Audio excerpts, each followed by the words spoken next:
तो दोस्तों नमस्कार। मैं हूँ रेखा उपाध्याय। अपने यूट्यूब चैनल पे आप सभी का स्वागत करती हूँ। आज एक बहुत प्यारा कजरी गीत सुनाने जा रही हूँ। आप सबको अच्छा लगे तो कमेंट में जरूर बताना और अपना प्यार दुलार आशीर्वाद जरूर देना। सखी हो श्याम गयनी मधुबनवा, कहिया लिखे अवनवाना। सखी हो श्याम गयनी मधुबनवा, कहिया लिखे अवनवाना। आषाढ़ मास में बिजुली चमा, रिम झिम बरसई सवनवाना। रिम झिम बरसई सवनवाना।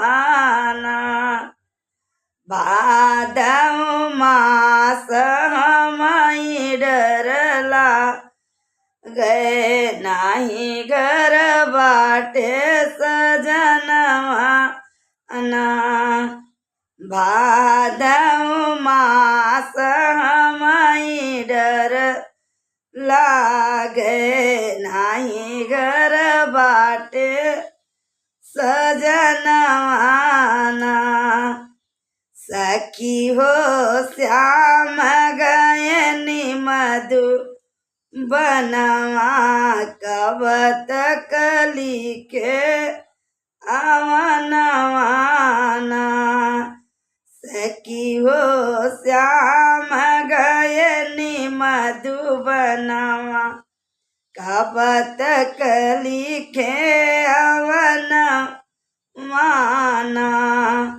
पार मास फूले बन के, तू कार्तिक दीपक सनवाना। अगहन मास नीक नहीं लागे, सब सखी चली गवनवाना।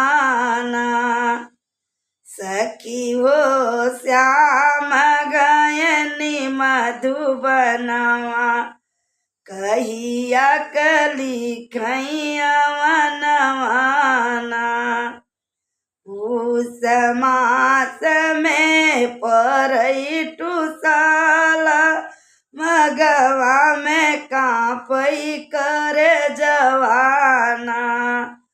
मघवा में कांपई कर जवाना। फागुन फाग के कर संग के लोबे, घर नाही लहुरा देवरवाना। सखी हो श्याम गयनी मधुबनवा, कब तक लिखे अवनवाना। चैत मास में कोयल बोलै, बैसखवा में सखी कयवनवाना। जेठई मास हमई नहीं भावई, सिर से चुए पसीनवाना।